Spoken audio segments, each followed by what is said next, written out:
Hi, this is Chris from Total Parts Plus, and today we have a 2022 Mazda CX-3 Maxx Sport, stock reference number 5494. This shape runs from the 8th month 2018 and is the current shape. It has a 2-litre 4-cylinder petrol engine backed by an automatic front-wheel drive transmission. 2-litre 4-cylinder petrol engine. We have the right-hand flasher. Left rear door appears to have no damage. Left rear 16-inch factory alloy mag with a good tyre. Left-hand tail light. Left tailgate garnish. Tailgate appears to have no damage. Right-hand tailgate garnish. Right rear 16-inch factory alloy mag with a good tyre. Right rear door appears to have no damage. Right power door mirror.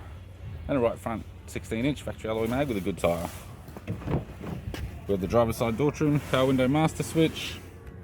This vehicle is fitted with black cloth interior.